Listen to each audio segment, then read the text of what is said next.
they did an outstanding job, and they've done it throughout the postseason. We trust those guys. There's certain matchups that we like with them, and we're going to try to go to those matchups. Barnes hit to Marwin. He made some good pitches. Brazier was able to use his fastball. Porcello, he did it again. That was pretty impressive. Ken on the right.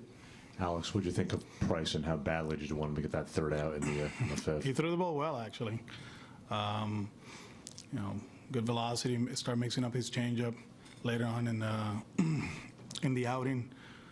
The pitch to Marling actually was way off the plate inside, so probably he was looking to it. But you know, 2 out hits in the beginning.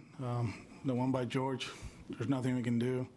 You know, everything started with Carlos hustling down the line, so we got to clean a few things up. But overall, his stuff was good, command was good, and he gave us a chance to win. Do you think he can build off this? Obviously, this has been quite the deal with him. Yeah, he did. Yeah, I mean, coming in, he felt very confident. You know, he was ready to go, and like I said, I mean, today was 4 and whatever, but he's thrown the ball well against them the last 2 years, at least me being around when I was there last year and this year. So coming into the series, I felt confident that he was going to throw the ball well against them. Back right. What did Pedroia see in his delivery that you guys were working on coming into this? Nothing much. It's kind of like arm angle, but I mean, it's just a little bit adjustment. Nothing huge. The front. Alex, Jackie's approach going the other way and really not trying to do too much with a fastball there. Yeah, I mean, he's been doing that for a while.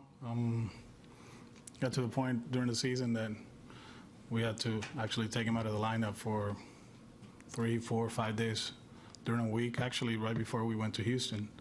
And he worked on his craft. He found a few things that he really liked about his swing. It seems like now he understands who he is as a hitter. There's not too many hard hit ground balls into the shift.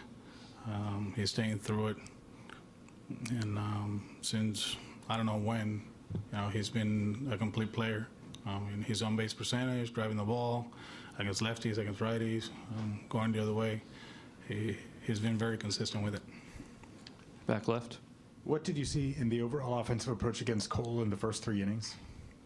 We were very aggressive tonight, swinging first pitches, you know, first pitch fastballs in the zone. Seems like doing that, then he'd start going to his breaking ball stuff. But we did a good job attacking him right away. You know, Mookie hits a double, Benny first pitch gets a single, and there were some good swings early in the count. Up front. Yes, before the game, AJ called Mookie a ticking time bomb, and he kind of went off tonight. You think it was more himself tonight? You said you wanted him to get the ball in the air, and he did a couple times. Yeah, AJ is a smart guy. You know, he went to Stanford, so it is yesterday. Like he said, he got to pitch middle, and just roll over. You know, with the bases loaded. Tonight, he was able to stay in the middle of the ballpark, and it was good. He walked against McCullers, ran the bases well, and I saw him smiling today, which is always good. You know, when Mookie's smiling, good things are happening. Evan on the right. What happened with Chris Sale? I mean, I know they send the memo already, or they talk about it. Actually, I was walking to the batting cage, and on the TV, I saw the tweet by the organization. You know, and he was feeling bad. You know, and he's at the hospital. For what I know, it's nothing serious. You know, but obviously, you know, whenever you have to go to the hospital, you gotta, you know, be quote unquote worried. But he should be fine. Hopefully, we get news in the upcoming hours, and you know, he'll join us in Houston. In the front. Alex, la actuación de Rafael hoy, 2 hits, sólido con el guante, ¿qué cambia eso, o sea, para el resto de la serie? Tú sabes que nosotros lo cogemos día a día, pero fue tremendo juego de Rafael, hit para el left field, en su primer turno, la base por bola, defensivamente hablando hizo tremendo trabajo y como sabíamos, nosotros sabíamos que él va a ser bien importante en esta serie. Nosotros creemos que hay varios matchups que él puede explotar con su swing, con su approach ofensivamente hablando y hoy fue un buen día para Rafi y nos ayudó a ganar. Johnny on the left. Yes, could you just expand on Chris and where Alardi starts Tuesday in Houston? I can't expand on Chris, you know. I think the organization already talked about it. But, yeah, Nate will pitch Game 3. Brian on the left. That was most of that question, but do you think that had any impact on Sale's performance last night? No. He started feeling bad after the game, yeah. Dave on the right. Alex, before the game, you said with expectations for Price, you were saying a quality start. I mean, obviously he didn't fit the parameters for that, but do you readjust what you characterize a quality start in these playoffs, like just pitching a half a game and holding on to a lead? I mean, is that what the kind of things are adjusted to now? Give us a chance to win. I think we should start that start. You know, he gave his team a chance to win, and at that point, you know, it was Marwin. He put a good swing on him. The last at bat, actually, the previous pitch, he put a good swing too, and he fouled it off. So we felt that was a matchup. You know, that it was positive for us. So we went with Barnesy. Stephanie on the right. When you say Mookie was smiling, do you mean pregame or during like you noticed that he was smiling during the game? During the game. Yeah, that's always good. Scott in the back. Alex, did you have it in your mind that you were going to use Rick over Nate, even heading into this series, maybe based on Nate doing well on extra rest and having him in mind for Game 3? Yes, it's definitely appreciated. It wasn't the line I dreamed up to have tonight, but our offense, our defense, everybody rallied together. That's what we've done all year. Whenever our starters needed to be picked up, they've picked us up and vice versa, so that was big. Dave on the right. David, you got yourself into a couple tough spots. Obviously, the first inning you got out of after the couple walks. Had a bit of some tough. What was your thoughts when you saw Springer's ball drop in there? That was about as tough as a hit as you could give up on the 2-run single there. Next pitch, just make a pitch on that next guy, and that's what I was able to do to get out of that inning was big, with Altuve hitting and Springer on second, so just next pitch. Back left. David, I think after that first inning, you sort of disappeared in the dugout for a second. Was there anything emotional going on? What was the mindset right there? I do that every inning. I go down to the bottom after every inning. Alex on the left. How did you feel about your ability to command your full mix, particularly getting the fastball in and being able to locate the cutter where you were looking? Pretty good for the most part. Just missed on quite a few, and I'd rather miss where I did as opposed to the middle of the plate. So continue to move forward, keep making pitches, and trying to help us win. John on the left. David, can you talk about the job the bullpen did tonight? Tremendous. Coming in and getting those last 13 outs. That's huge. For Barnes and Brazier and Porras to come in. It's different for him, and for him to do what he's done for us. As a bullpen guy this playoffs, and obviously his start in New York. He's been a key for us. Evan on the right. David, even if it wasn't 7 innings, 1 run, do you feel like you showed something tonight that you hadn't before in your time as Red Sox starter? Will you enjoy these next few days more than the last few days? We won. That's my first team win as a starter. So if it's baby steps, it's baby steps. I expect to win, but I'm very happy that we won. Up front. David, the shutdown inning after you guys take the lead, your fourth inning, how important was that to you and how good did that feel to get that inning? That was big. Going back to the second inning when I had an opportunity to have a shutdown inning and wasn't able to do that. Giving up that the 2-out double to Springer. that stung. But to be able to go out there in that fourth and to have a clean inning, that was good for myself and good for our team. Scott in the back. David, you mentioned how Alex telling you were the Game 2 starter right after you clinched meant a lot. Did he say anything to you after this start? No, I'll be ready for Tuesday. I think Tuesday. Evan on the right. Dave, as Alex was coming out to get you, it looked like you were kind of intensely talking to Vasquez. Was that like a trying to get him going type of thing? Just what was that interaction there? Just talking. Just put my glove up for a reason so you guys couldn't see it. So I'll keep it between us. Up front on the left. David, not too many change-ups early, but more as the game went on. Was that a feel thing or was that game plan? A feel thing. It was good in warm-ups. And, the first couple I threw in the game weren't that good, but just trying to battle with what I had today, and that's what we did, and that was just a huge win by us tonight against a very good team. Stephanie on the right.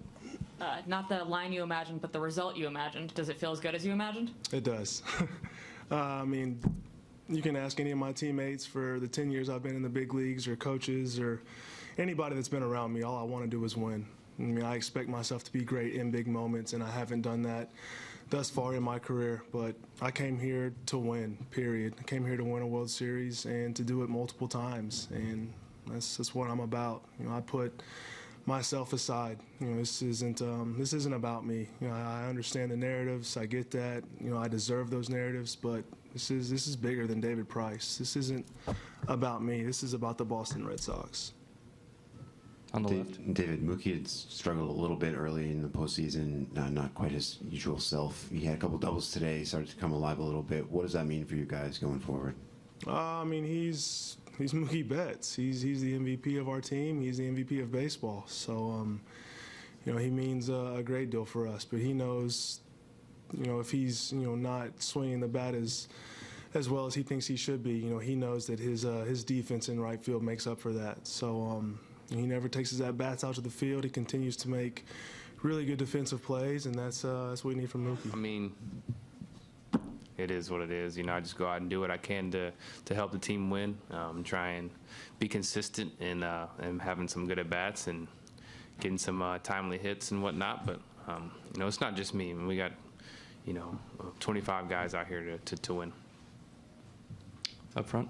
Jackie, your approach on the 3-run double, and Alex was saying, during the year you made some adjustments, and ever since you've been the kind of professional hitter that they need. First at bat, I think it kind of starts back with that. I saw a lot of off-speed pitches with the bases loaded, and second at bat, got started off with a fastball, then saw another off-speed pitch, and I was in a hitter's count, so I just wanted to, not do too much. See a pitch in the zone that I could handle, and I got it on 2-1 count. On the left. Mookie, how often do you practice taking secondary leads, and what's your approach like, determining when's the right time to go on a pass ball, something like that? I'm not sure I've ever practiced secondary leads, to be honest. I think it's not in professional ball, really. It's just something that's just kind of naturally happens. You talk about them and whatnot, but I think it's just instincts, you got to trust what you see. It's what I've always been told, and anytime you start thinking about what you want to do here, what you want to do there, is when things kind of go wrong. So just trust your instincts is kind of what I always do. Ken on the right. For either or both of you, just knowing the struggles David has had this time of the year, how you felt for him going out to the standing ovation, and then Barnes gets the third out of that inning. I mean, he pitched a great game. I think no matter what you say about him, he's a great pitcher. He goes out and takes the ball every time. He's a competitor for sure. He has that dominant presence on the mound, and he showed it today. Definitely. After they put up 4 runs, he still allowed us to stay in the game. He competed his tail off, and we were able to, tack on a few runs when we needed, and like he said before, he's an ultimate competitor. Alex on the left. After yesterday, kind of a difficult day offensively, how important was it to establish a tone in the first inning and to actually get those runs pushed across? I think it's just one of those days. It's unfortunate that it happened in the playoffs that we only get 2 hits, but it's just one of those days. So I knew we've been really good at turning the page, and there's no sense in stopping. And we went out and did our thing today. John, on the left. Yes, can both of you talk about going to Houston 1-1 and with Nate on the mound Tuesday? We're excited to get there. We're going to the series, like you said, tied 1-1. And, we're ready to compete. I think everybody is going to enjoy themselves, and we're going to just continue to take it one game at a time. Scott, on the left. What were the guys saying in the clubhouse or dugout about Chris Sale not being there, and were either of you able to communicate, send a text or anything yet? No, I don't think anybody was saying anything in the clubhouse or dugout. We just kind of focused on winning a ball game. Obviously, I'm not really sure of all the details with Chris as we sit here right now, so that's new to me. But I'll check on him afterwards. Thanks for letting me know. Alex on the left. You guys understand the variables involved in balls that are hit by the wall better than just about anyone. That last ball that Bregman hits, how hard a play is that with one that's kind of going straight up and then coming down next to the wall? And what was your view of it? Did you think that Benintendi clearly had it, or were you wondering? From my view, off the bat, I thought it was too high in a sense to get to the wall. But as you see, Alex does a really good job of barreling balls up. So even though I thought it was high, it still had that great trajectory for Fenway. And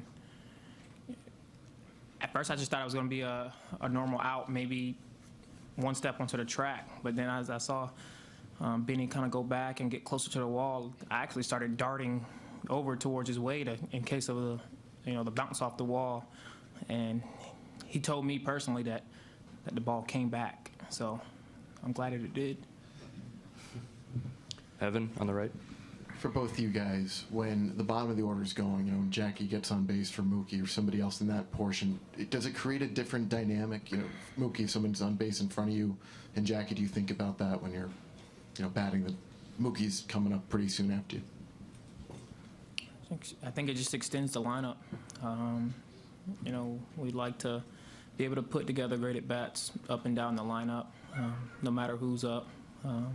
We like to have that mindset of do your job and kind of pass the baton to the next person. Get on base any way you possibly can. And I have to, since I like to be aggressive, I know they're not going to pitch around me to get to Marcus or whoever's behind me. So I just continue to try to see good pitches and compete.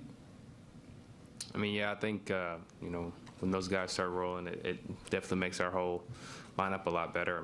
We have some good bats in our lineup, and I think when that lineup is extended and you start getting guys on base throughout the whole lineup, it makes definitely for a long day for the pitcher.